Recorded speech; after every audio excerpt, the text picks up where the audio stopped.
Today we've got our vegetable soup, and again we're doing one of the very simple pretend you're dining out recipes on the back, which is in the back of all of our soups. And they really make a difference if you can get around to making them, and they're really quick. They do make the soup taste much more delicious.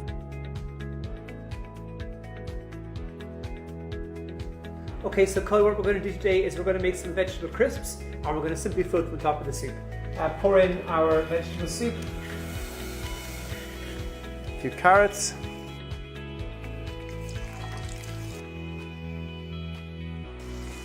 I have absolutely no idea what temperature that oil is at.